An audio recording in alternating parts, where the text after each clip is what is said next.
Good evening, everyone. Welcome to the 7th Scottish Women in Sports Annual Awards. And you know, it's the first time we've ever had to do this virtually, and I really hope it's the last time. Anyway, whilst we have to stay apart, my hope tonight is that through the medium of the internet, you don't feel alone, but you feel part of this evening, helping us to recognise and celebrate those who have worked hard throughout this year to keep sport in focus. Normally at this time, I'm getting butterflies having to stand up in front of you all. And normally those of you who attend the dinner know there's always something I'll forget. So I can confirm I've still got the butterflies, but so far, fingers crossed, I haven't forgotten anything. There was a debate whether or not we should continue with this year's awards, given that sport has suffered so much throughout the pandemic. However, when you hear some of the stories from our winners tonight about the power of sport, you'll understand why we decided to go ahead. We were inundated with nominations this year and every one of them was worthy. But unfortunately, as you all know, we can only choose one winner. Another cause we had for concern was we might struggle to attract sponsorship in because again, we understand the pressure that so many companies have faced and are still facing in these challenging financial times. However, I am delighted to say that we secured sponsorship for every category, and I would like to send my thanks out to each and every one of those organisations who are supporting us tonight. Tonight you'll be enthralled by the wonderful interview that Alison Walker has conducted with Catherine Switzer, who was the first woman to run the Boston Marathon in 1967. And later on she'll be speaking to Sue Strachan, another first when she became the first female president of Cricket Scotland. We also have some music courtesy of Sharon Martin, the talented singer-songwriter from Glasgow, whose song, Good Old Daughter of Scotland, you have just heard, and it's well known as an anthem for women in sport throughout the world. So by now, many of you may have attempted to make the wonderful meal concocted by the head chef, Scott van der Hoek at the Corinthian, and you've probably moved on to the cocktail that Edrington Beam Suntory have again concocted for us. I hope you enjoy both of them, and I would like to again send my thanks to both companies. So tonight has really been a team effort, and so many people deserve my thanks. First of all, to the Swiss Board for their continued support, to my friends who became volunteers and helped me with this, with Bid In, the auction, Drone Scotland, who did video recording for us, and to the Sunday Post, who covered the event last week, and you'll read more about it this week's Sunday Post. An extra special thanks to our friends at UWS, who once again have given us their support, and a special mention to Gareth and Keith at the Arts and Media Division of the UWS School of Business and Creative Industries. So finally, it's my pleasure to say sit back and enjoy the night. And I do hope that next time we'll be in the same room, sitting together, celebrating the achievements of some wonderful women in sport and sharing a glass at the end of the night. So in the meantime, keep safe and well. And before I hand you over to the wonderful Alison Walker, we just have a few words from Mr. Joe Fitzpatrick, who's the Minister for Public Health, Sport and Wellbeing. Thank you. Hello, as Minister for Public Health, Sport and Wellbeing, I'm delighted to join you all virtually this evening to celebrate the Scottish Women in Sports Award 2020. I want to take this opportunity to recognise and thank all the award finalists for their outstanding commitment to their sports, local clubs and communities in a year that has been challenging for us all. The coronavirus outbreak has impacted on every aspect of our daily lives. But despite this, there's been some fantastic work in communities across Scotland to help people enjoy the benefits of being physically active, especially for our mental health. So congratulations and good luck to all the finalists this evening. Thank you. Thank you to Joe Fitzpatrick there and to Maureen as well. Hello everyone and good evening. I'm Alison Walker. A warm welcome from me as well to our Scottish Women in Sports Awards 2020. Great to have you with us, and all over the world as well. You're joining us. I can't see you, but I hope that at least some of you have got your glad rags on for this very, very special occasion. A little bit different this year, yes, well, hasn't everything been different, but still much to celebrate and recognise. Some great work going on in our communities around Scotland and some wonderful achievements to recognise. Some of our awards are also a little bit different from previous years to reflect the times that we've all been living through. And those awards are, of course, centre stage, but we also have those two fabulous, inspirational interviews that Maureen mentioned. We're speaking to individuals from all over the globe, so we've had to adjust our programme just a little bit, so there'll be a little manoeuvring in the order of events because of time differences and so on, but I'll keep you right and hopefully keep myself right too. Anyway, have you had a go at the cocktail? I have. Here it is. And I promise I have only had a sip and I'll have the rest of it at the end of the evening. Thanks to Edrington Beam Suntory once again, and a lovely menu that the Corinthian put together too. We have a social media competition if you fancy. Send in photos of your cocktail or dinner using the hashtag Swiss Yum Yum or hashtag Swiss Cheers for the cocktail. And the winners will get a voucher for the Corinthian and a bottle of Roku gin from Edrington. So well worth getting those photos in. Remember, it's at Scott Women's Sport on Twitter, Instagram, Scott Women's Sport, Facebook, Scottish Women in Sport. Our auction, I think, folks, is the best we've ever had. Some amazing one-offs there. And with Christmas round the corner, who knows? There's a donate button on the auction site. And you know, because of the way things are set up this year, i.e. virtually, it might be a good idea maybe to take a photo of the screen with the URL on it when the auction comes up. It's tinyurl.com/Y4CYUMKV. Now that's not easy to remember, so actually that photo might be really useful. Also, folks, because of the COVID situation, this is the only income that Swiss will have this year. So please look at the auction and bid if you can. You might just get something pretty amazing, and any funds coming in would be hugely appreciated. What about that signed Marcus Rashford top or the Andy Robertson top? Scotland mascot, maybe? Magnum of Champagne? The flying experience for two, hotel stays, the Ishka face collection from the Hebrides. And if you're needing a gorgeous dress for next year, Laura's Dresses has an offer too. Honestly, there is something for everybody. So dip into that if you can. Meanwhile, relax and enjoy the evening ahead. It's been a difficult and very strange year for everyone. And women's sport, you know, hasn't had an easy time either. But no question, everyone has tried to make the best of it.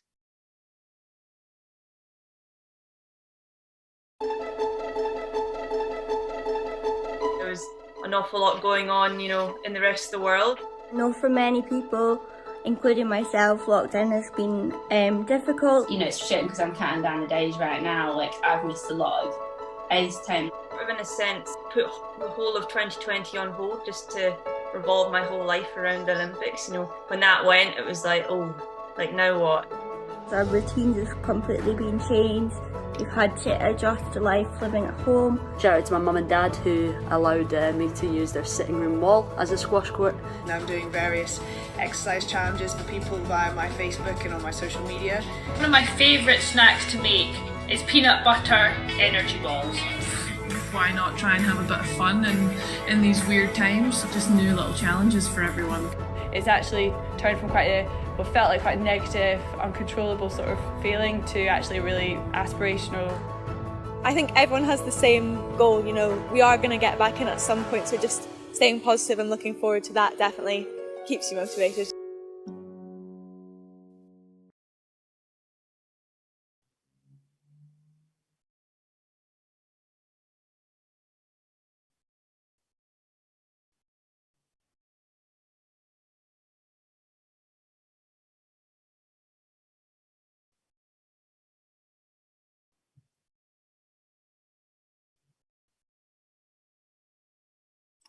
So time now for our first 4 awards, and we start with the Active School of the Year, sponsored by Brand Oath. Now, this award was open to all schools who recognise the importance of physical activity during lockdown and to encourage pupils through whatever means to keep fit, healthy and active. We had 3 finalists, and they are Dunblane High School, Fir Park Primary School, and Glenboig Primary School. They've all done such great work this year, but there's only one winner, and the winner of the Active School of the Year goes to Dunblane High School.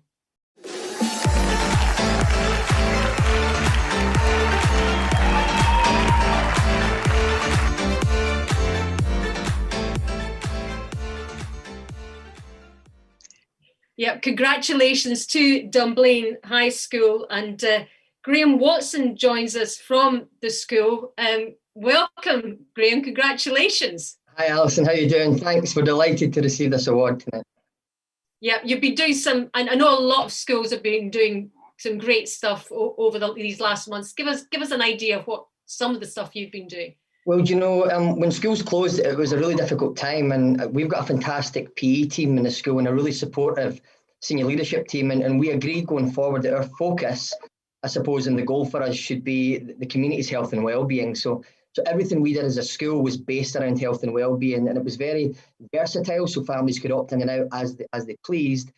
And I suppose everything that we did was really based around that health and well-being aspect of things. And you had some virtual sports days. What were they like? Yeah, so with our sports leaders involved in creating some athletic videos for our younger pupils to kind of get involved in athletics as those summer months, kind of when we would have been doing athletics anyway in school. And the task, I suppose, was for our younger pupils to engage with those athletic activities, and also submit some scores with how they were doing, and that kind of built up to kind of a sports week that we ended up having. And what was that? Was there a highlight over that time for you? See, the highlight for us was really the last week of term. Having spoke to our head teacher, Stuart Mackay, we agreed that the last week of term in school should be a health and wellbeing week, and we kind of pitched and marketed it as that. And it kicked off on the Sunday with our Exercise to Energise Day, and the real drive behind that was to get families out and to enjoy that aspect of physical activity as a way of improving their health and well-being and de-stressing from what had been a really tough time for kids during lockdown. And that kicked off the weekend with a number of other activities that related to health and well-being and other aspects. Yeah, it sounds as if you're still buzzing with it all, and buzzing because of this award, Graham, as well. Congratulations to you and the school, and thank you very much indeed for joining us this evening. Thank you. Thank you. Graham Watson there. Yes, congratulations to Dunblane High School. Brilliant. On to our next award, Junior Community Sport Champion, sponsored by the Royal Navy. This award was for teams and clubs at youth level within sport, about recognising the work done during lockdown and engagement with junior members, keeping the club and the sport alive and well. Our finalists in this category: Peebles Golf Club, Annan and District Athletics Club, and once again, Dunblane High School. But as to our winner, folks, the winner of the Junior Community Champion Sport Award is Peebles Golf Club. And hopefully we're going to be joined by one of the people from Peebles Golf Club. There he is, Ross Duncan, who's been doing a lot of the work with the juniors behind the scenes. Congratulations, Ross. Thank you, Alison. Delighted to win the award this evening. Yeah, tell us about some of the things you've been doing, and actually a lot of it's about getting the girls involved in the sport, isn't it? Yeah, I mean, the junior section's been going well for the last 7 or 8 years, Alison, but this year, for the first time ever, we had more girls than boys attended one of our coaching sessions at the beginning of September, and it continued from there over the next month. So it was great to achieve that. It actually coincided with a year since the Solheim Cup, so it was nice to celebrate that and I guess be part of that legacy. But it's just become a very popular club amongst the girls. We start all the juniors from primary 1 up to sort of S2 within our 2 coaching groups, and we've had over 20 girls coming on a regular basis on a Sunday morning. And is the key for the girls, because girls are different from boys, we like to play with our pals, we like to be with our friends, don't we? Well, you're a boy, but you know. Yeah, no, I think that's important, and we have got groups of friends that come together. In particular, we've got a bunch of primary 5s, and I should pay tribute to one of the primary school teachers, Junanne Clark, who teaches golf in her classroom, and there's a load come from her class and have stuck with the programme. There's been a few who've been, younger sisters of boys and girls who've come up in the past. But we've also got a couple of young girls who've come through the programme and won competitions this year, one from S1 and one from S5. So that's been really good for the young girls to see what can be achieved and beating the boys hopefully in the future. Well, that's always a good motivation. I think we'll leave it there, Ross, on that note. Thank you very much indeed for joining us, and congratulations to Peebles Golf Club. Really, really positive steps there. Girls taking up the game and sticking with it as well. Thanks to Ross. Now on to the Active Scotland Community Sport Champion. Again, this is about engagement of the club with its members during lockdown, but also how they worked with their local community to help others. Now we whittled this one down to 3 finalists, and they are Sahelia Community Strides, Fiona Hurst from archery, and Louise Renix in judo. And the winner of the Active Scotland Community Champion Award is Sahelia Community Strides.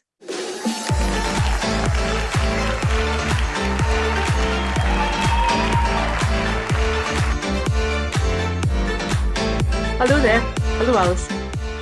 And congratulations. We're joined by Pamela Cooper from the group. Pamela, congratulations on the award.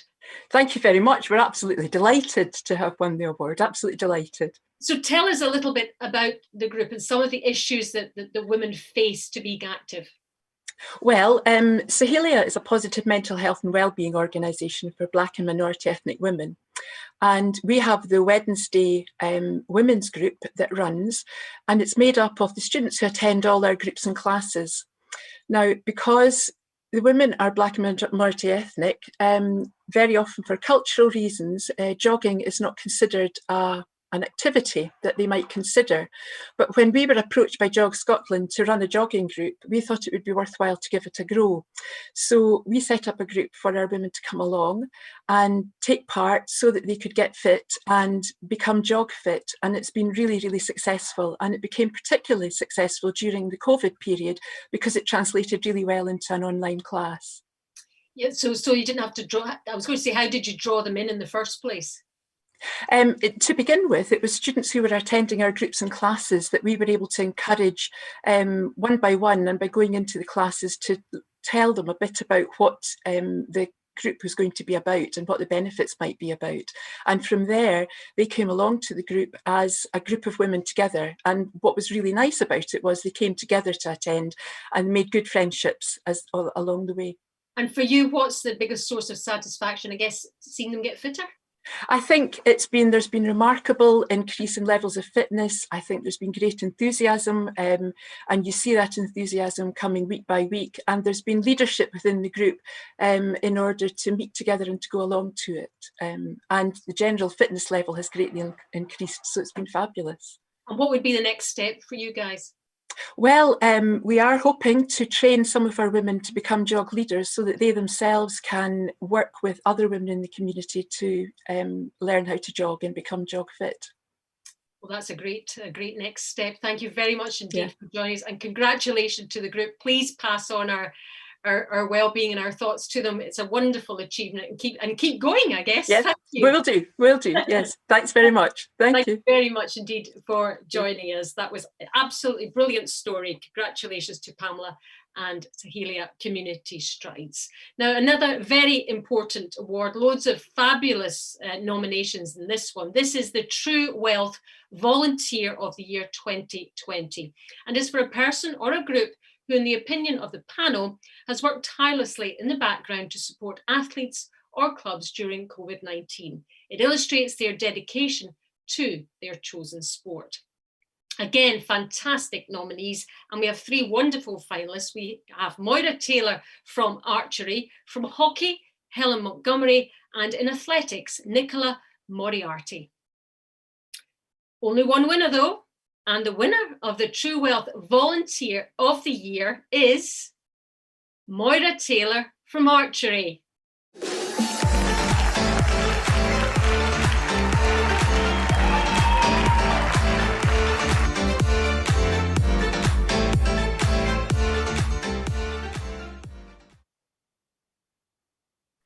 I can see Moira joining us there. Moira Taylor, congratulations, our Volunteer of the Year. Thank you, Alison. I'm absolutely delighted to have won tonight. Thank you.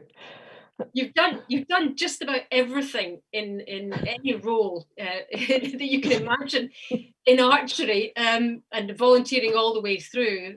What's been the most special thing for you out of all of it? Oh, that's such a difficult question to answer, to be honest. As you say, I've done a lot of roles within archery, and all of them have given me great levels of satisfaction and challenge. Everything from teaching beginners to team management and helping clubs. So, you know, they've all been fantastic, really good. And how did you get started in archery in the first place? I'm always curious to find out how people, because it's a minority sport and it's a pretty specialised sport. Yes. I was fortunate where I used to live. A local archery club were coming quite close. They were going into a hall that I lived next door to. And I thought, it's always something I'd always fancied trying. And I thought, well, you know, it's on my doorstep, so now's the time. So I contacted them, went along, and from the minute I started, I was hooked. I thought, this is the sport for me. It's very much you against you. And it just gives me such pleasure. Yeah, and all these years later, COVID hits us this year, and everybody's really had to step up to the mark to try and keep the sport alive almost for a while. Yes, it has been hard. I sit in the committee of my local club, so the club found it difficult to get started once the easing of the restrictions happened. But also it's been difficult for our staff in Scottish Archery, because I sit on the board of Scottish Archery. So we've had to support them, and they in turn are supporting our members. So, you know, there's been a lot of work to do in the background, really.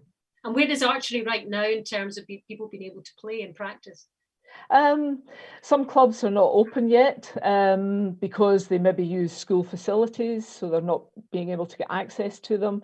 But other clubs are quite fortunate that they are using outdoor facilities. Normally at this time of the year we would be inside in a nice warm hall, but no, we're outside in the weather. So those that can do it are opening up and allowing people to do archery, which is fantastic. But not everybody can do that, unfortunately, just now.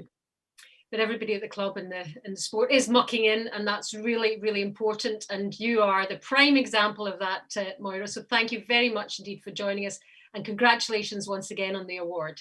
Thank you very much indeed. Thank you.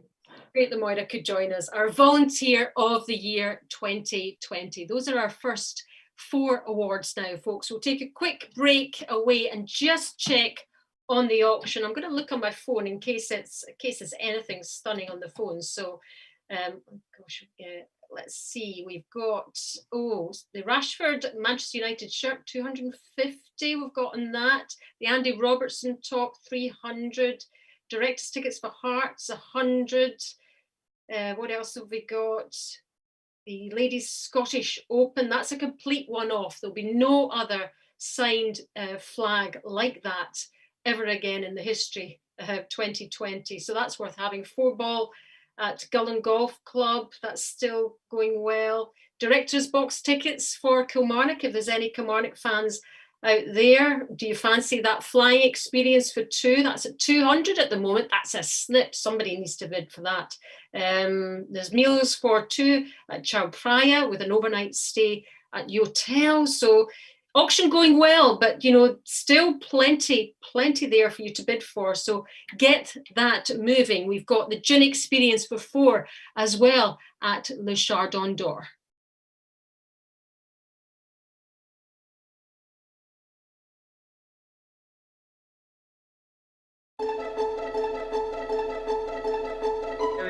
An awful lot going on, you know, in the rest of the world. I know for many people, including myself, lockdown has been difficult. You know, it's shit because I'm counting down the days right now. Like, I've missed a lot of ice time. I've, in a sense, put the whole of 2020 on hold just to revolve my whole life around the Olympics. You know, when that went, it was like, oh, like now what? Our routines have completely been changed. We've had to adjust to life living at home. Shout out to my mum and dad who allowed me to use their sitting room wall as a squash court. And I'm doing various exercise challenges for people via my Facebook and on my social media. One of my favourite snacks to make is peanut butter energy balls. Why not try and have a bit of fun in these weird times? Just new little challenges for everyone. It's actually turned from quite a, what felt like quite a negative, uncontrollable sort of feeling to actually really aspirational. I think everyone has the same goal, you know, we are going to get back in at some point, so just staying positive and looking forward to that definitely keeps you motivated.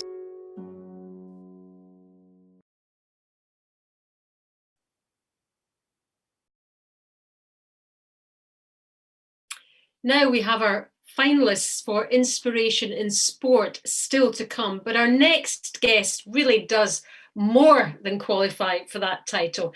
American Kathrine Switzer was the first woman to officially enter and run the Boston Marathon in 1967, when women weren't officially allowed. Take a look at this. She ran when they told her it was impossible. She ran for equality. She ran for change. She ran with a purpose. I run because she showed us we could. I didn't feel what I was doing at Boston was any breakthrough. That day produced, I think, one of the great moments in sports ever. It was the birth of Kathrine Switzer as a symbol of women in sports. Well, just to give you a little bit of context, the Boston Marathon at that time was a male-only event, and Kathrine only found a way into the race because she only put her initials on the entry form. It was all going very well until mid-stride she was spotted and a bid made to eject her from the race by one of the officials. Strangely enough, he was from Scotland. She did complete the race and change running, distance running, especially for women, forever. Kathrine now lives in New Zealand, and so I caught up with her a little bit earlier. Kathrine, I know you've spoken about that race in 1967 many, many, many times over the years. What do you remember about it now, 50 plus years later? Yes, it's been 53 years, Alison, and thank you very much for having me tonight. I'm delighted to be here to meet all these wonderful women and to tell that story, because you know what, it's an eternal story, you know, of a girl who only wanted to run and suddenly was attacked in the Boston Marathon by an angry official who tried to throw me out of the race simply because I was a girl, a woman. And I recall it now, 53 years later, as looking at the picture and seeing my face in the photographs and saying, how did that girl have the courage to decide she was going to finish the race anyway? Because the moment that the official attacked me, I was absolutely terrified. I mean, he blindsided me. He came from behind. I saw a press truck in front of me, and he came off another truck alongside behind me and just was out of control. And so I made the decision to finish the race no matter how scared I was. And it was actually doing that which kind of cast my destiny. I mean, I could have walked off the course in humiliation and in fear, but I decided to finish. And that made all the difference in my life and gave me courage to do many other things. But set the context for us, Kathrine, if you would, the context in the mid to late 60s about women in sport in general, I guess. Yes, it was amazing. It was the advent of the next great liberation movement, meaning the first one in the teens and the 20s, where we got finally the right to vote in the United States in 1920, and I think England in 2018, right? Because I ran the London Marathon in honor of that occasion. So it was the eve of this women's liberation movement, and I didn't understand what it was all about. I mean, I just always had gone out and done the things I wanted to do. But I was at university, and I was studying sports journalism. And the reason I was studying sports journalism was because I wanted a really good credential, because I knew it was going to be very hard for me to get in that career. And I had chosen journalism because I knew I didn't have a chance to be an athlete. There were no sports whatsoever in our university for women. And men had 25 sports and they all had scholarships. And I didn't see that that was weird. I thought that, well, most women just don't want to play sports and that's their fault. And then I suddenly, the penny dropped really in that Boston Marathon. And I realized, oh my God, this is what it's all about, is that women are discouraged, first of all, from going into some place where they're not welcome. And then being told that they can't do it anyway. Well, of course they can't do it anyway if somebody's going to attack you and try to rip off your bib numbers and say, get the hell out of my race, you don't belong here. And by the way, when I finished the race, I was not only DQ'd, disqualified from the race, I was expelled from our athletic federation for running with men, for running more than 1.5 miles, for fraudulently entering the race with my initials, even though men had entered with their initials, and for running without a chaperone. And with that, the enlightenment was complete, because I said, you got to be kidding me. If this is the way women are treated. And of course, that was the same in education and in the career force. And it became then a real crusade to get women official in running, because it reflected everything else in society. I think it's hard for this generation to understand that now, but it's a good thing they're understanding it. And I think that they really, really respond to it. And I'm finding that this generation is incredibly, and I want to thank you women out there, really amazing for supporting each other.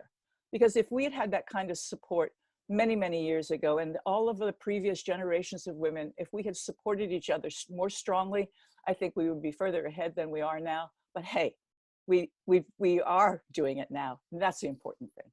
But for you, it takes a special kind of character to do something that you did, to stand out and put yourself out there in the face of adversity. And it was such a barrier to break through. Did you feel you had it in you? Did you realize really the impact it was going to have?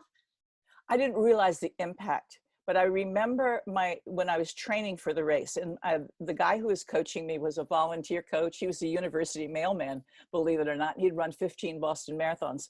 And when I told him I too wanted to run it, he said, you can't do it. It's impossible for a woman. I said, no, I read, that other women have run marathons, and that a woman, in fact, in Boston had jumped out of the bushes the year before and run.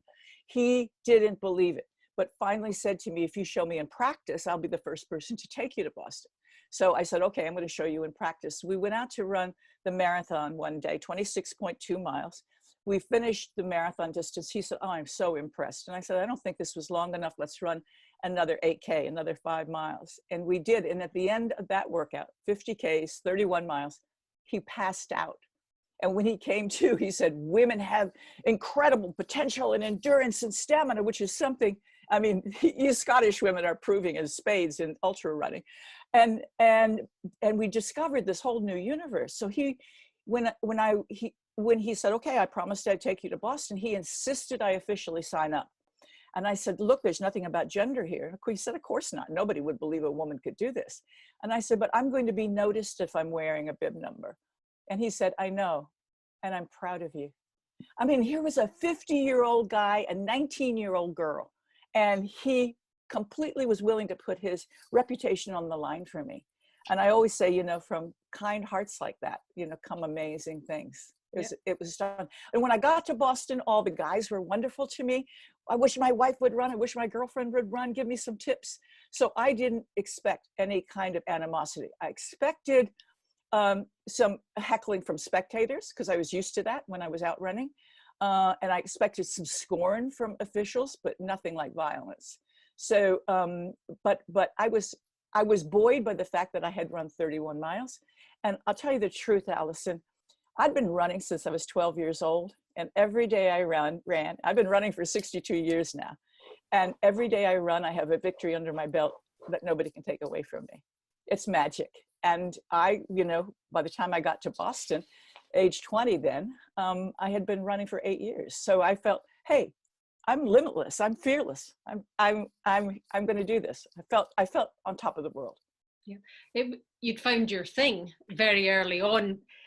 Can we just drop it? The chap that manhandled you, Jock Semple, was from Scotland, wasn't he? He was a Glaswegian, absolutely. He couldn't understand a word. He said, "You get the hell out of my race and get me those numbers."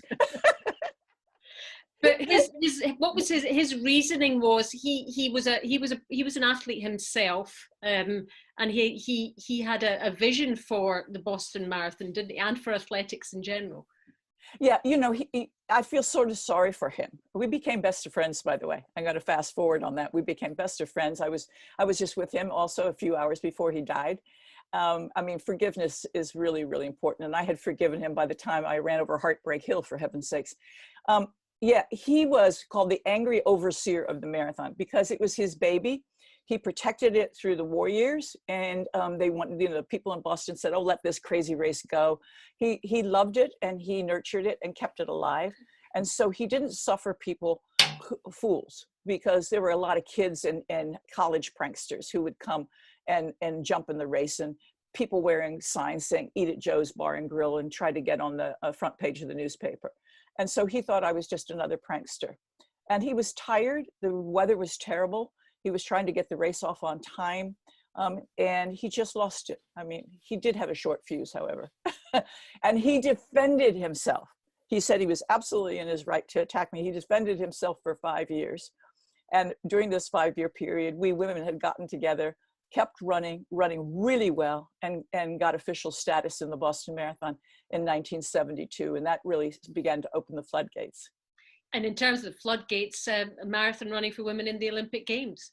Yes, that turned out to be my career, actually, because I had run well through the 70s. And in 75, I showed up at Boston again, official this time, won a trophy, ran a 2:51, which was pretty damn good in 1975. Then I really turned my focus to getting the women's marathon event in the Olympic Games. And I did that by organizing a global series of races around the world. Maybe some of you all remember, it was called the Avon International Running Circuit. We eventually had races in 27 countries, 400 races, over 1 million women. And the data and statistics from that race led to getting the women's marathon in the Olympic Games from that series, because we had enough international representation. And in particular, of interest to all of you, would be the fact that in London in 1980, we staged a race that had those 27 countries and 5 continents, which exceeded the Olympic requirement of 23 countries and 3 continents. And we closed downtown London streets for the first time in history for a sports event. And the leader of the Greater London Council said, "Ladies, we've only done this for the Queen." And that race was essentially the design model for what became the London Marathon the next year in 1981. And I'm sure the organizers of the London Marathon don't like hearing that too much, but that the ladies were actually there first. But yes, right on, ladies. I guess you won't be surprised at how women athletes have just taken the baton and just run with it and got better and better and better. Yes, it will only get better and better and better as well. And it's not really about speed so much as about endurance. What we're finding is that women have more endurance, stamina, balance, and flexibility than men. But we just haven't had the sports that emphasize that. I mean, for 3,000 years of Olympic sports, it's always been about speed, power, and strength. So it doesn't mean one is better than the other. It means we're different, and we're finally getting the opportunity, and we women are creating that opportunity. And I think if I have any message to give to the women tonight, it would be, listen, you know, you are enjoying your career, keep at it as a sportswoman, but also think of the future and what you can create, because the world is ready for events that enhance women's unique capabilities.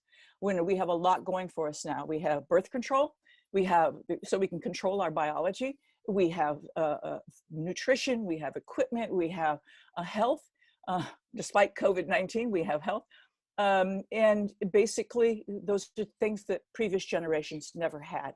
So let's play it forward. We can really, really do amazing things. You did hint at the start that perhaps things haven't moved quite as quickly as they should have. What is standing in our way still, do you think? I think it's our own sense of limitation. I think, you know, for thousands and thousands of years, you know, we've been the nurturers and we've been staying at home. And listen, the reality is it is very, very difficult to have kids and a career and manage the house and do sports. So it's a balancing act. And I take as great heroines in my life, people like Paula Radcliffe, you know, who took time from her huge career to have 2 children. I mean, it must have cost her millions. The reality is most of us don't have millions, and we don't we don't have professional sport where most of us are amateurs. And so it's hard to find that balancing act. So that's where, again, I think if we're supportive of each other, we can figure it out. I mean, how about trading off the kids while you go work out with a neighbor, and then you could do another favor for the neighbor? I mean, it could be just that simple. And just think of different ways, you know, to pay back. You went back to Boston for the anniversary and ran it once again, 50 years later. What did that feel like? Can I tell you, Alison, it was the happiest day of my life. First of all, I've been at Boston for every Boston Marathon for the last 50 years. I only missed 2, the 1968 and 69, because I was still so scared of Jock Semple. I didn't want to go back. I really was. I let him get to me, and I was afraid of him, you know, because he was a vicious guy. Well, if you look at the pictures, it looks very scary. It was very scary. It was very scary. But I tell you what happened in 2017. I found myself, because I still ran regularly, but I trained up for it. Took 18 months and trained back up for the marathon distance, and I ran Boston again for the 50th anniversary in 2017. And everything came together. I only ran 24 minutes slower than I did when I was 20. And yeah, it was cool. I mean, I found that at any age you can get it back. And that I also ran with 125 women who were in support of my charity 261 Fearless, named after my bib number. Hold on, I'll show you something really quickly. That's the old bib number that Jock tried to rip off of me, and he got the corner there. You got a corner. He got the corner, and it flapped throughout the race. But that number has become a magic number, meaning fearless in the face of adversity. And so from that, we have created a wonderful charity called 261 Fearless, a nonprofit which reaches out to women everywhere to run, and that we are empowering them through running. So go to 261fearless.org. We have a very, very active group in the UK. We'd love to have you guys join us. But what it felt like in 2017, just try to imagine that being the only woman to wear a bib number 50 years before, and getting a lot of mixed reaction from spectators especially, to in 2017, I was surrounded by 13,500 women wearing bib numbers. The race was 50-50, and all along the route, hundreds and hundreds of people were holding up big signs like this that said, you know, 261 Fearless, go, yo, yeah, yeah. And women's liberation, yeah, go for it. And just, you know, coming down that finish line, it was like every athlete's dream, you know. There on the finish line is Joanne Flaminio, the first woman president of the Boston Athletic Association in 135 years. And my husband, you know, how we always have these romantic visions of finishing the race and kissing your lover. And we did too. So it was marvelous. And I have to say how grateful I am for my health. And grateful I am to still be able to run. But the reality is, and everybody should remember this, the more you do, the more you can do. I was 70, I'm 73 now, and I'm thinking seriously of doing it again when I'm 80. Why not? You're an incredible advert for what you do. How much training is your running your training? Is that how you do it? Sure. You know, you don't get anywhere without work, as you know, Alison, whether it's journalism or sports. But as I get older, I actually got some professional advice on this. You know, realizing that, you know, people don't do sit-ups anymore. They do things like planks, and those things have changed. But anyway, I run every other day and use the opposite days then to recover from the run, but also then to do core work. I do a lot of serious ab and core work and knee work and quad work. So you do TV, you've written books, you're a motivational speaker, you've created so many amazing things. Is there anything still that you want to try and achieve? What's your thing right now? Obviously the charity is very important, but what's your next thing, do you think? Alison, when you look around, most women in the world, most still live in a fearful situation. That is the reality, most. Right now, a hell of a lot of us are living in a fearful situation with COVID-19. We don't know what's going on, what's happening in our lives. The thing is just to keep on keeping on. and to come up with as many creative ideas as you can. So my dream is to give every woman in the world the opportunity to be free enough to put one foot in front of the other and have that sense of incredible fearlessness that comes from the cheap, easy, accessible, and convenient means of running, because it's the base almost for every sport. And that's what I hope to do to reach them. Well, I have no doubt that you'll continue to make a massive impact on that. Thank you very much indeed for joining us this evening, Catherine. And when you're next in Scotland, please do come and see us and have a proper coffee or dinner rather than virtually away on the other side of the world in New Zealand.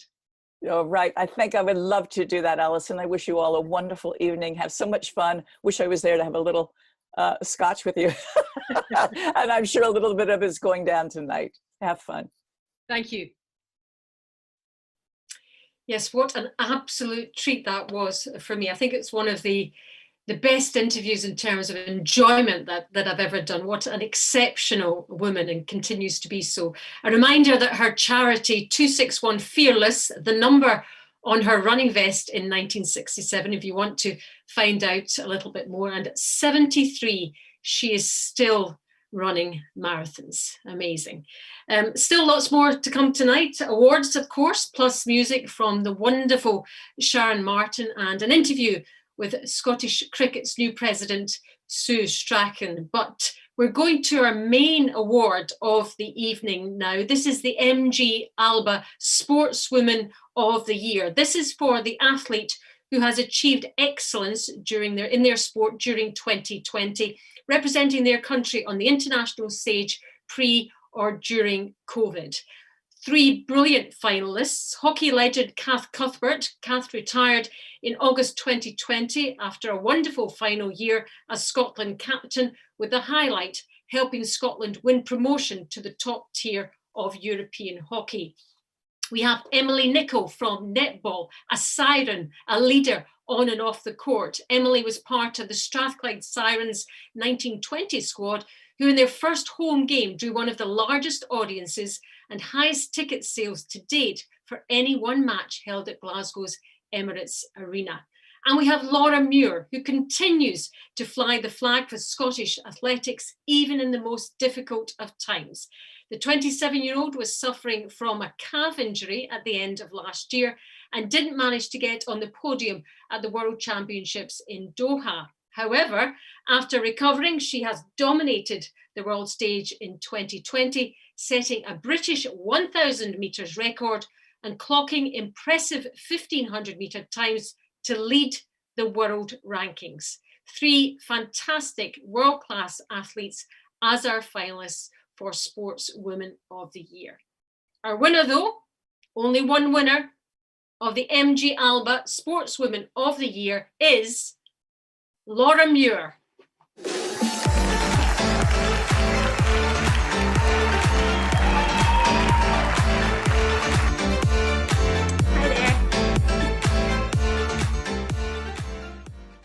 And Laura joins us now. I think you're there, Laura, from South Africa. You can see us okay. Yeah, I can see you fine. Yeah, hi there.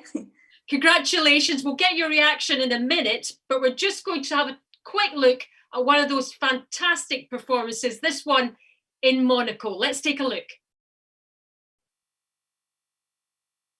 A rather long hold.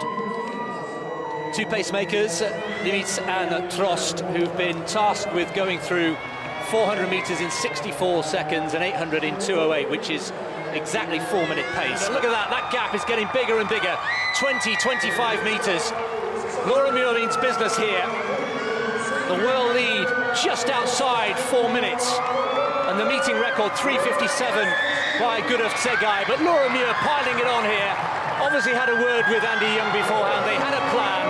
We thought it might be more of a test from Helen Obiri, but no, not at all. And Laura Muir is running away with this. Let's keep an eye on the clock. 3:57, 3:57.87. It's the fastest time in the world this year.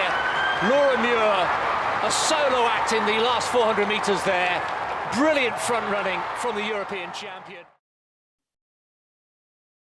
Yeah, and that was one of just several superb performances by Laura, and she is our Sportswoman of the Year. It has been a very interesting 2020 for you, Laura. Despite everything that's been going on, you're producing some of your best form. Thank you. Yeah, I think it was just, we were just so sort of grateful that we could race given the kind of the circumstances. So I guess you just want to make the most of every opportunity that we had. And I think with athletics, we were so lucky that, we could train, to a certain level and compete too. So yeah, super chuffed with how the year went, considering everything that was going on. Yeah, and how are things right now? Where are you now and what are you up to? So we're currently on the edge of Kruger Park.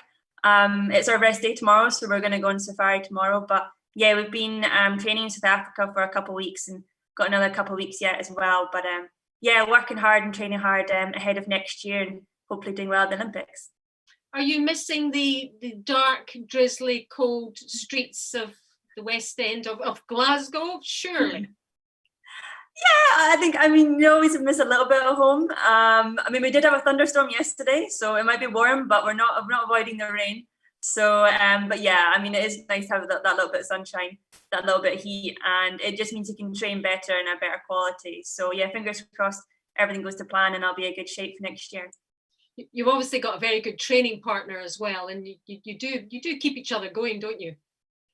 We do actually. Gemma's just sat not too far away from me, so yeah, we're literally together almost 24/7. So yeah, she's done phenomenally well this year as well. So yeah, it's just been great that the two of us have raced so well, ahead of Olympics, and I think it's given us a lot of confidence too. And it was all about resetting the button, really, wasn't it? And just fast forwarding and doing. But you don't know about injury, you don't know what's going to happen. Sometimes you just don't know what's ahead. Yeah, I think that's sort of the nature of professional sport. You can be at the very top 1 minute and at the very bottom the next. It's just so unpredictable. So I think I just learned over the years just to really, really appreciate, every moment, every win, every good race. And just try and enjoy it as best as possible, because you don't know how long it's going to last. You hope you're going to have a few more years yet, but you just don't know. So I think that's what we both did this year, was just take opportunities that we had and make the most of them, and it went really well. And the pressure's on now because you're the one to beat in Tokyo.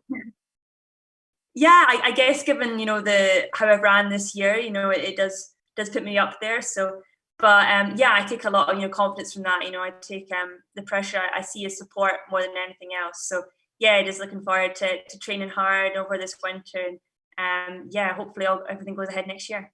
You're beginning to win quite a lot of awards these days because you've performed so well. This is an Only Women award, so there aren't that many. How do you feel about it?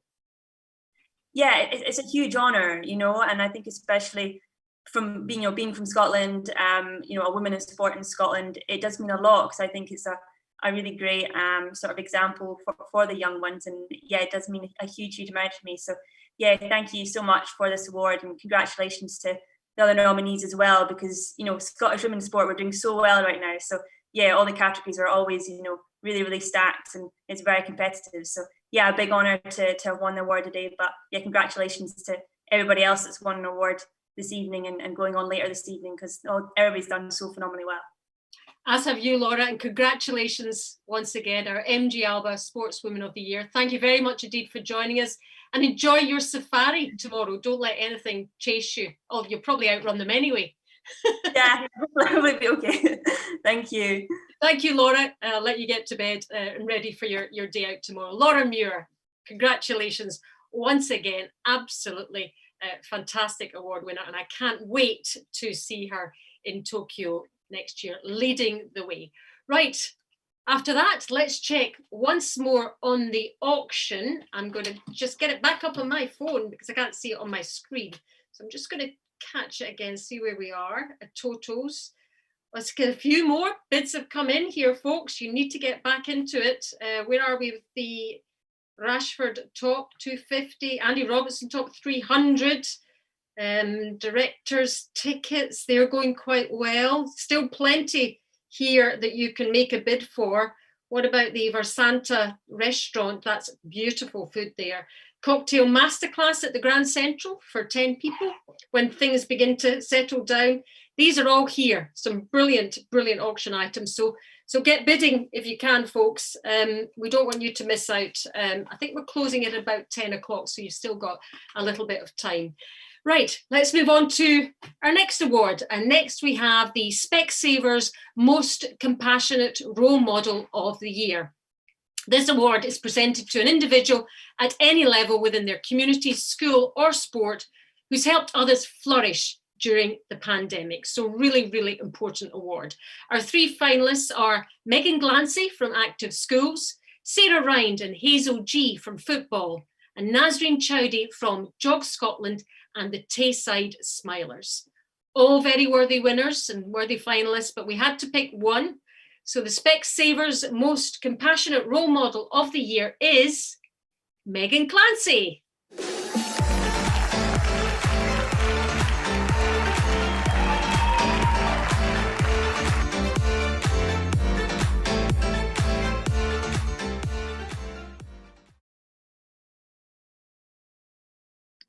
And there she is, looking gorgeous there, Megan. Congratulations, a big smile on your face. How do you feel?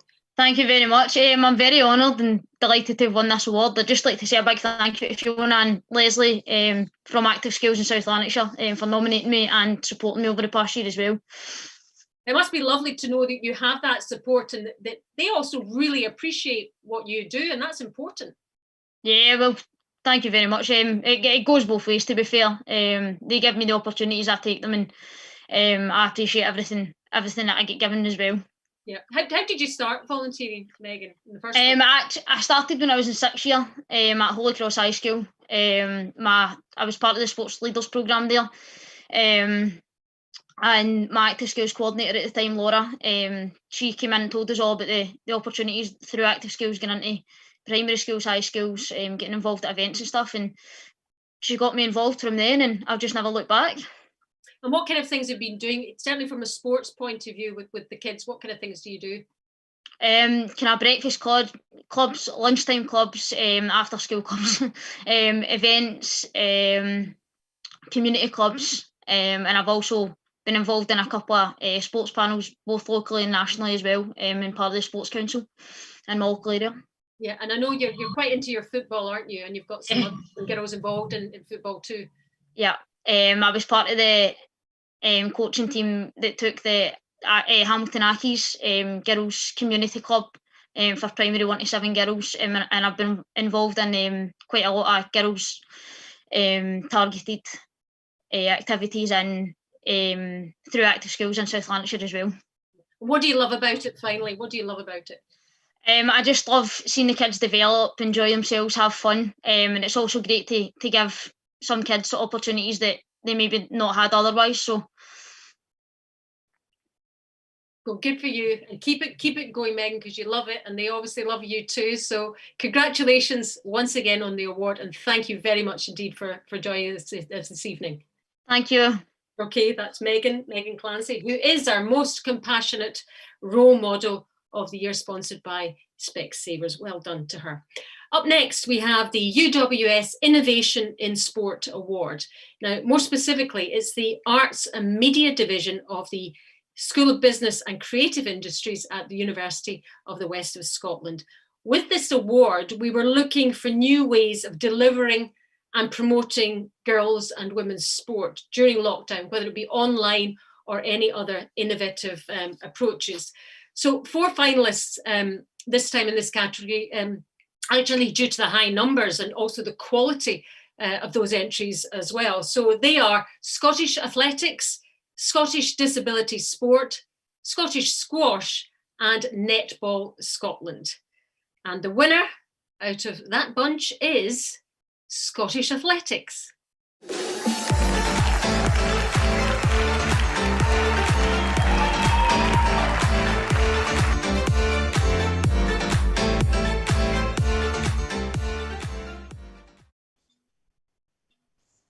And congratulations to Scottish Athletics. And Caitlin Watt, here she is, has joined us from Scottish Athletics, Events Administrator. Congratulations, Caitlin, on this award. How do you feel? Thank you. We were really surprised just to be shortlisted, so I'm really pleased to win this award. wasn't expected at all. Yeah, well, Scottish Athletics have been doing some amazing things. I mean, I'm reading up a little bit about it, and the virtual super teams challenges. You've been utilising, home equipment, Zooms and tutorials. Give us just a brief outline of some of the things you've been doing. Yeah, we've thought that competition is a huge part of any sport, really, and we wanted to try and make sure that we could continue to offer some competition opportunities to athletes during lockdown. And we were quite lucky, being an individual sport, that we were able to host some virtual races for some of our older athletes over the summer. And then we wanted to offer something for the younger athletes as well, but didn't feel that format was quite appropriate for them. So we came up with the Virtual Super Teams Challenge that you mentioned there, which allowed athletes aged 9 to 12 to take part in some running, jumping and throwing activities at home using equipment that they could find around the house. And they could represent their club and keep the engagement with their clubs and their coaches while they couldn't meet face to face and compete in a national competition. And I guess you might have got some youngsters involved in athletics that perhaps previously weren't into it. So it's new members for Scottish Athletics. Yeah, we had just about 300 under 13s joined us over the summer. A lot of them took part in the Super Teams competition. It was about a 50-50 split, boys and girls, which was really nice to see. And clubs have reported that they've had really good engagement from that young age group, and a lot more people joining the sport, which was what we were hoping for. So it's been really good. Well, congratulations to you and Scottish Athletics on such a great programme over the period of COVID. It's been amazing for you. And all power to you, to Scottish Athletics. Thanks for joining us, Caitlin. Thanks for having us. Thanks very much.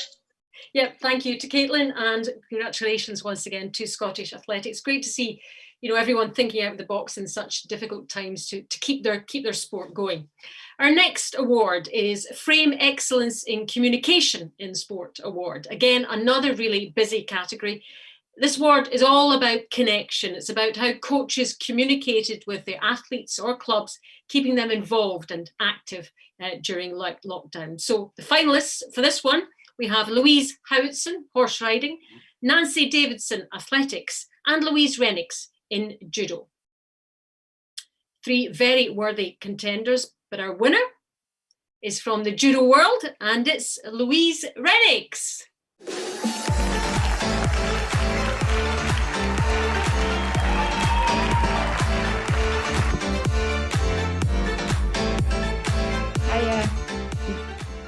And Louise has joined us now. Congratulations, Louise. You have won the award for excellence in communication in sport for judo. Well done. Thank you. I'm delighted with it. I feel really honoured to have achieved this tonight. Yeah, you had you have had a very busy lockdown. How have you managed to keep everyone going at the judo club? At the start of lockdown, I started off with just a little group email out to all the parents to say that I was just going to be taking one Zoom session a week to see if I felt comfortable doing that and to see what the response was like. And then we went on from like one Zoom session a week to 2 Zoom sessions between Monday to Friday, to then at the weekends we started to do some things like we done like multi-sports at the weekends, where we got some dance teachers in, football people in, lots of different other sports, and then we tried to make things we tried to think outside the box to take part in, like, how can I get families involved in some things. So we done some art classes, we did some challenges that parents had to do at home with their children, and then we kind of just, like, I kept on emailing parents, and sometimes not everyone can get involved through the technology. So I would post things like books out to children to do, books that were visual, books that they could write in, and that they were still involved in feeling that they were still part of the judo community and the judo club. Yeah, I was going to say that. How did you get, without people who all have the internet? So you obviously had to think about that too. What about in terms of equipment, or in terms of a partner in judo? How did that work? So at the start, I just had to kind of like think outside the box. So with your judo equipment, you have your suit and a belt. So we would have their belt that they would use and pretend that they were a partner. And then for like safety reasons, I ended up developing like people's pillows or cushions that were in the living room. They became a pretend partner, and they were like throwing them down as if it was the uke that we would call in judo. And then I got a really good response from that. And then I found that it was really good with the under 12 age group. But as we got into the summer, I managed to get some lottery funding and some local community funding to buy more specific materials that were better for the households, and to buy some dummies for our older competition players. And then that's managed to allow me to progress my sessions, make the sessions a little bit harder. But I don't think the parents are thanking me for their floorboards. They might have some tweaks. I was going to say briefly, what's the feedback been like from the parents? I've had a lot of positivity from them from a mental health point of view, and also just from, I've got an 18-month-old boy as well, so they've been like, we're really, really pleased that you didn't just stop and that you've been keeping us going. And by doing some weekly chats with the parents as well to find out how the kids are and where they're at, they really like the check-in that I've been doing. So it keeps me going as well, and it keeps me feel like I'm helping the community and helping people through my own sporting experience.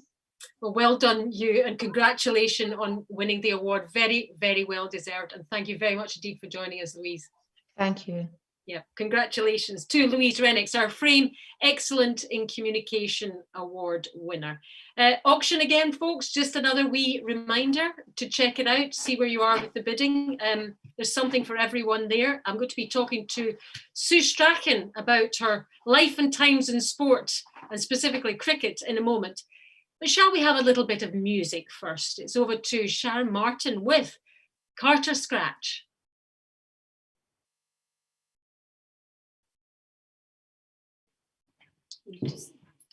Stop it.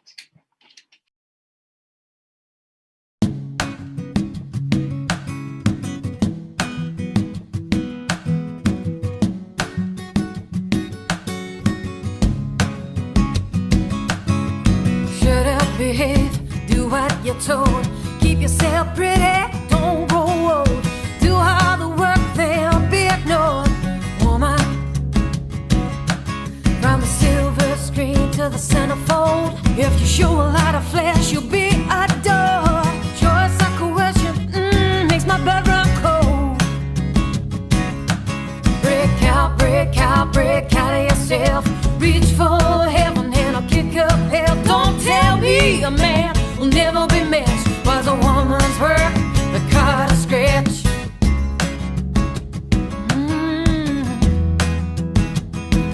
Oh, oh, oh, oh.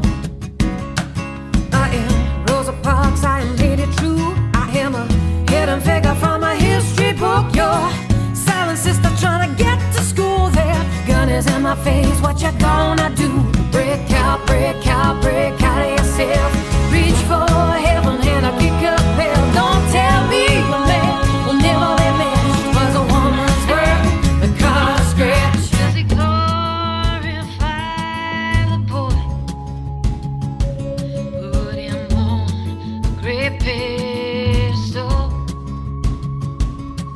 I've watched with hungry fire. Yeah, my time, my time, my time, my time is coming soon.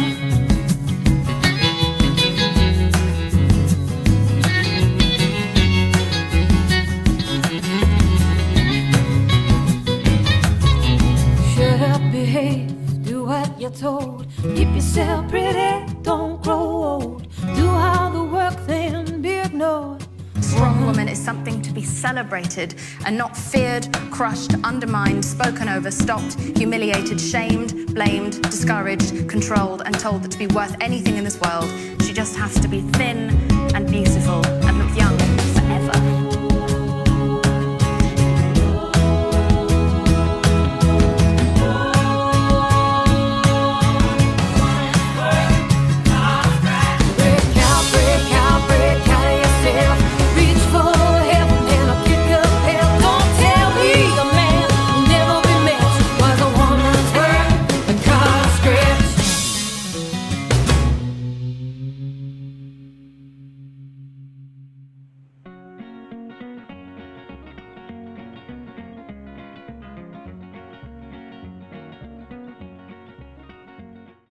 Big thanks to Sharon Martin. Love her music, and she's a big supporter of Swiss as well. So thank you very much indeed to her.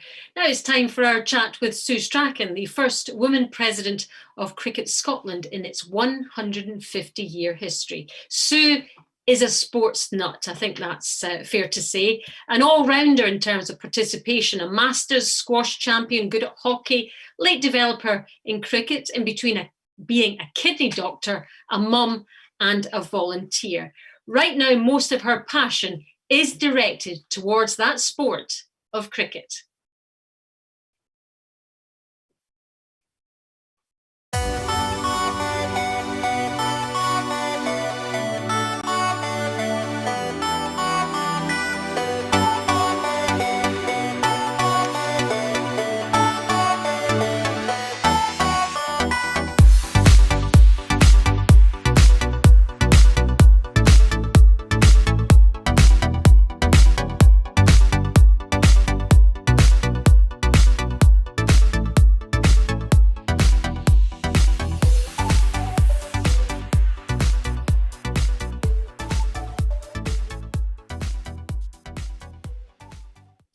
And Sue joins us now. Hi, Sue. Good evening, Alison. How are you? Good, thanks. I think you were meant to be speaking to us from somewhere slightly warmer than here. Yes, I should be in La Manga in Spain with the Scotland women's cricket team, whom I manage when they're on tour. We were meant to be playing a 5-match series against Cricket Ireland, but unfortunately, as with so many plans, we've had to postpone things. But, you know, we'll collect ourselves up and we'll go again whenever it's possible. But before we go on to talk about you being president, how is the sport adjusted during these times? Where are we right now with cricket in Scotland? It's been really difficult because, of course, cricket is generally a summer sport. And so March was sort of at the start of our season. But we managed to get a couple of months with some restricted cricket in most of the clubs. We managed to get people out there running about on a cricket field and enjoying themselves and being part of their teams again. And of course, now when we would normally be playing things like the Wee Bash, which is women's indoor cricket in Scotland, we don't have access to the facilities that we might have had otherwise. So yes, as everybody has had their challenges, so would we. But, you know, we're a tough team. And so between us, we'll get through it and we will support our cricketing community to get through it too. And we'll come out the other side. And, you know, we might not be able to deliver quite as much as we'd want to next year, but it will certainly be better than this year. Yeah, and went well for most of us. Obviously, 2020 has been awful. Actually, you becoming president is obviously a highlight. Yes, well, I had to sort of wait on the blocks. So we have our AGM usually in April, and that should have been when I would become president from being past president. But of course, I had to wait for that as well. So I became president at the end of August. So I've lost sort of 6 months of my presidency, which just means that all the things I had planned to do just have to get done a little bit quicker. But, you know, that's all right. We'll manage. Yeah, you just do them in a shorter space of time. Yeah. Yeah. You love all sport, and you obviously your squash and your hockey. So why have you taken it kind of all the way, if you like, in cricket? Well, I think it's opportunity, isn't it? I've been involved in cricket and on the board of Cricket Scotland for a few years now, and was one of the first female members of the board there on behalf of girls and women's cricket. And I have been part of a journey during those last 4 years, but I've also seen the organisation and the community, the cricketing community in Scotland, come an awful long way in those 4 years. And when I got the phone call to ask me whether I'd consider a nomination as president, I was completely shocked. That was not something that came completely out of the blue to me. But then I thought, what a huge honour, you know, to be the first female president of a sports governing body is a huge honour. And I quickly tried to work out whether I could fit it in with everything else. And I decided that I couldn't not fit it in. I had to make time for this. And, you know, we've met many times, Alison, and you'll know if I'm going to do something, I want to do it right.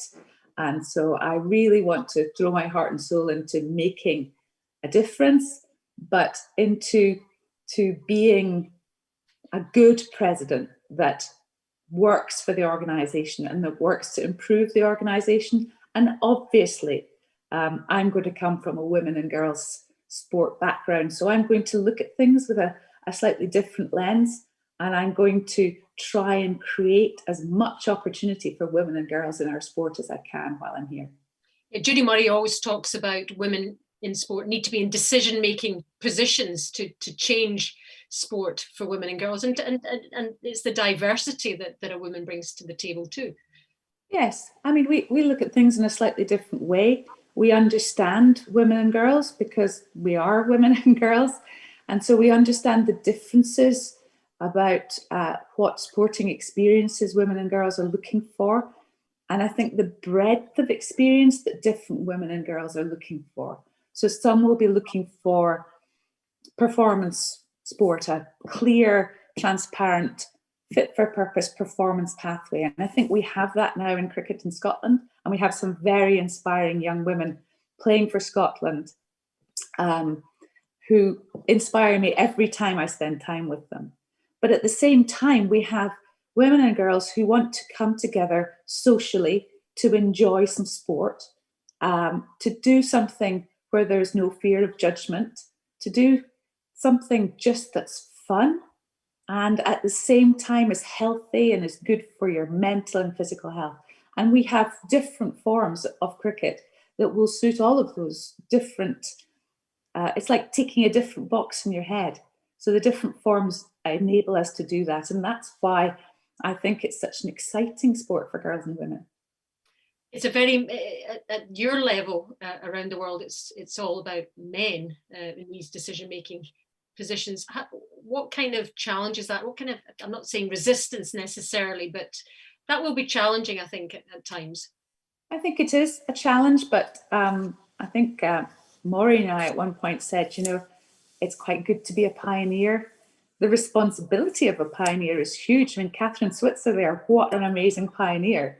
But, you know, we stand on her shoulders now, and, you know, we thank her for what she did because it enables us to do more, and it opens the door for others to walk through and then make a difference.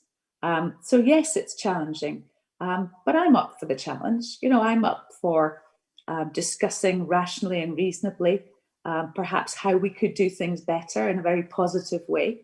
And in Cricket Scotland, I have Nick Wilson, who is, in fact, the only person in Cricket Scotland who's won a Cricket World Cup. She is an ex-New Zealand international cricketer who won the World Cup in the year 2000 when women wore culottes to play cricket, international cricket. So Nick is head of development in Cricket Scotland, of the whole development. And we have Rosie Ryan, who I know you've met, a previous Swiss Award winner, who is head of girls and women's development. So within the organisation, we certainly have women in decision-making roles. And gradually in other places, it's happening too. So I'm just a small part of this revolution, but it can only get better. And we can only bring more to the table than perhaps a male counterpart who might be very similar to those already round the table would do. And I've managed to stop them saying, right, gents, so that's a good start. What do they call you then? We've gone from right, gents, oh, and Sue, to okay, everyone. And that, you know, it's simple little things like that that mean that we now have the opportunity to be listened to at any level of sport. And that's very exciting. Yeah, you are absolutely relishing this opportunity, aren't you? Oh, yeah. Yes, I am. This, you know, for me, I always wanted to be the first woman to do something. And I was never quite good enough at any of the sports to be the first woman to do something huge as a sportswoman myself. But this is obviously my thing. And I want to make a difference while I do it, and to enable young women to come through, girls and young women to come through and have a better experience in cricket and have a better experience in life because of the things they learn, the being part of a team, the winning and losing together, the laughter and the fun. You know, I want that for more. I want to share the joy of being involved in sport however I can. And if this is the way I can do it, then this is the way I'm going to do it. Well, good luck. I don't think you'll need it. I think you'll set Scottish cricket on fire. So thank you very much indeed, Sue, for telling us your story, and good luck with everything that lies ahead. And thanks for joining us. Thank you very much, Alison. And can I just say congratulations to all these amazing, inspiring young award winners. I'm just so inspired by them all. So well done, everybody. Yeah, thank you, Sue. We are too. Brilliant. We've still got 2 more awards, though. We've got the Sports Scotland Young Sportswoman of the Year next. This is for an athlete who's achieved excellence in her sport in 2020, again representing their sport on the international stage. And our finalists are Ailsa Lister from cricket, Emily Dark, hockey, and Tony Shaw, para-swimming. And to our winner then of the 2020 Sports Scotland Sportswoman of the Year, and it's 17-year-old swimmer Tony Shaw.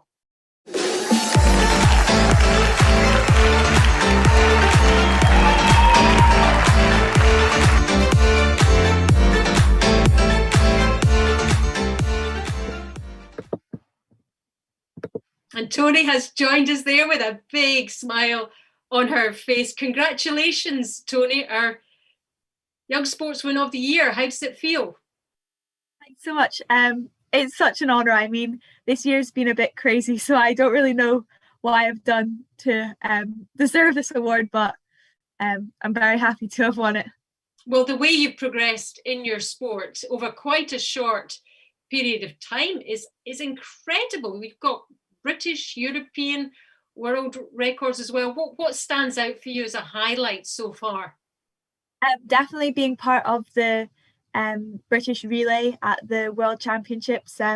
We got a world record in that race, and it's so special to be racing with your teammates because you're usually racing by yourself. So it's really special to be part of that. And I always love to ask people why they're into a particular sport, why they love it so much. Why do you love it? I just love everything about swimming.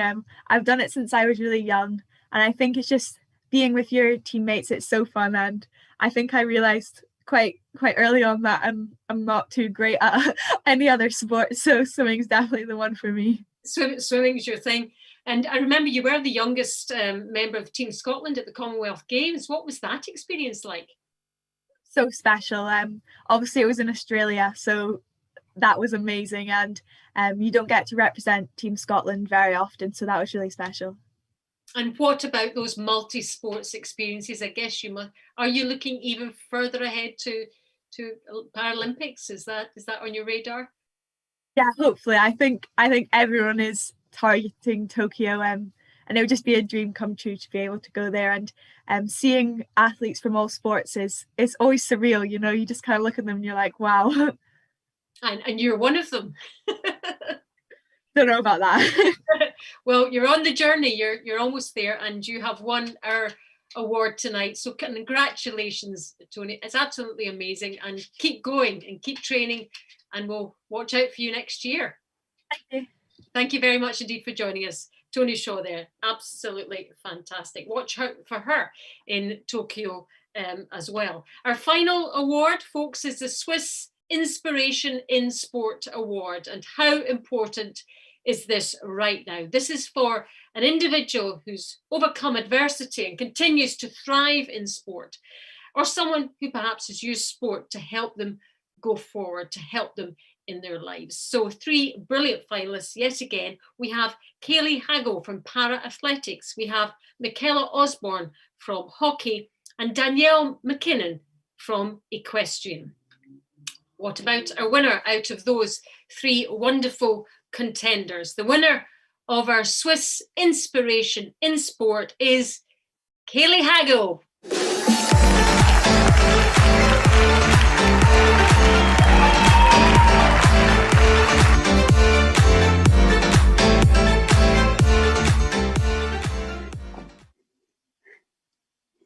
And Kaylee has joined us there. Congratulations, Kaylee, on winning you. Inspiration Award. How does it feel?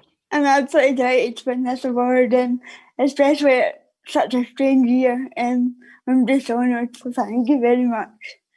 Now, how did you get into athletics? Because you were a pretty good swimmer as well. So why choose athletics? I think I've always loved athletics since I was a young girl. So to come back to race running after 4 years of swimming, it was just something different, and I really enjoyed the challenge and having that world stage to compete on. So that was really important for me. You talk about that world stage and these world titles. What's the next stage? What's the ambition? Hopefully Paralympics in 2024. So in Paris, that's the goal for me.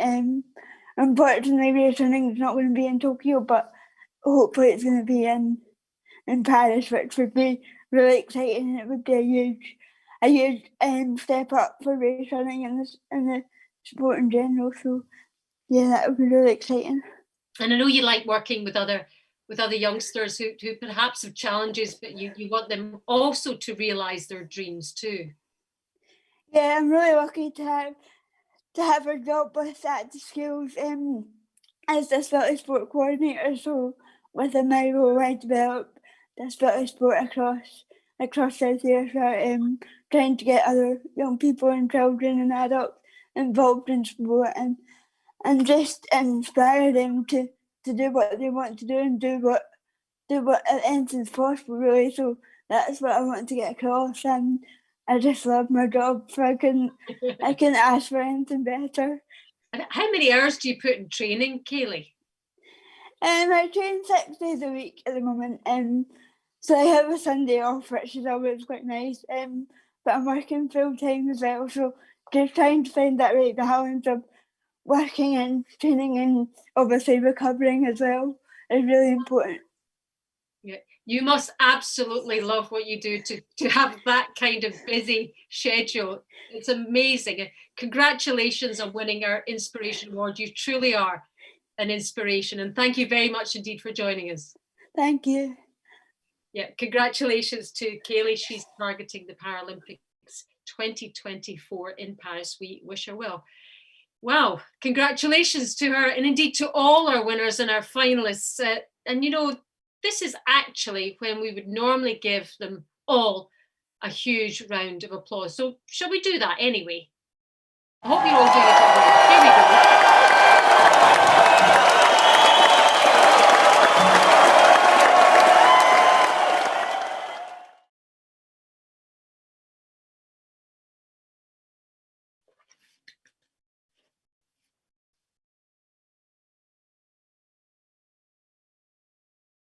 I hope you could hear that round of applause because I couldn't. So I hope we got a big round of applause from me by myself here. That is all our 2020 awards completed. Should we check in with the auction again? Have you got the link? I know I keep pestering you with this. I just don't want you to miss all those fabulous opportunities. Thank you so much to everyone who's bid so far. Still time to get those bids in. I think we're opening up until about 10 o'clock. That's when the website closes in about 40 minutes or so. So check the link, tinyurl.com/Y4CYUMKV. I'm sure you have it, and keep on bidding. Some wonderful items on the list for our auction. That is it from me for this evening. Thank you so much for joining us for a wonderful night of celebration. It almost, seems more important to celebrate tonight in what's been such a difficult year. Your support for Swiss is really, really appreciated. So thank you. I so hope actually I'll be able to see you all next year for real, person to person, face to face. Big thanks to all our sponsors and to those who donated auction prizes. Hope you enjoyed it. Remember, you can test yourself with our quiz. Always a favourite. Maureen's quiz is always amazing, so try and do that. And we will be in touch with our food and drink winners over the next wee while. Thanks also to Maureen for her support, to UWS and Kaylee Grieve, who's somewhere in Switzerland pressing buttons for us. It's been an international team effort. Enjoy the rest of the evening, and I'll leave you with something that really does inspire. It's back to Sharon Martin and Girl.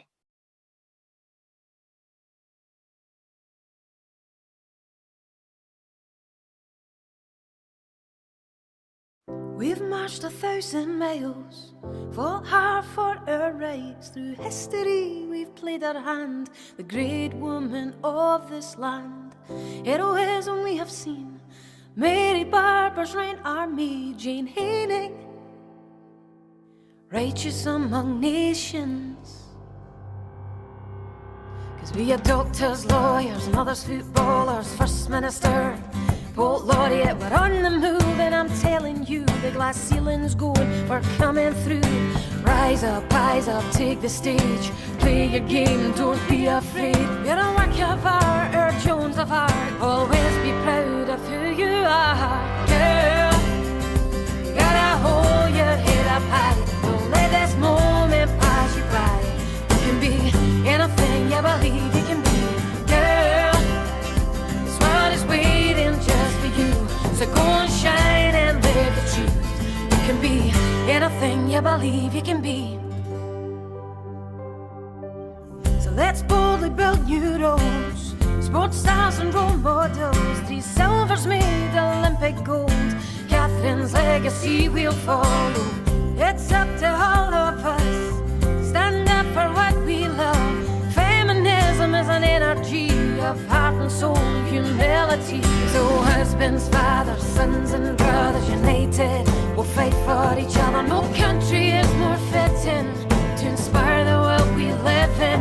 We made penicillin, television, steam engines, educated thinking. So what's equality to the pioneers of history? Girl, you gotta hold your head up high, don't let this moment pass you by. You can be anything you believe you can be. Girl, this world is waiting just for you, so go and shine and live the truth. You can be anything you believe you can be. Anything you believe you can be.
Anything you believe you can be.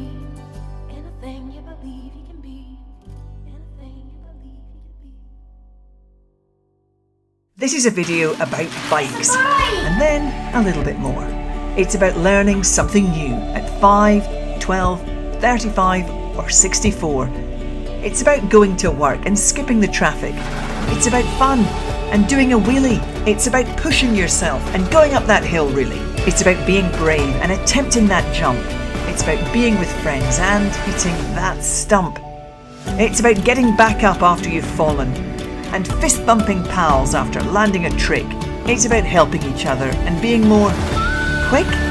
It's about clearing your mind and riding 500 miles. It's about you and me and us and that cheeky smile. It's about sunny Sundays and winning a medal. It's about all you can do with the stroke of a pedal. It's about an event with bikes that's bigger than most, and it's about Glasgow and Scotland being the host. This video was about bikes and then a little bit more. It's about all the things a bike is for.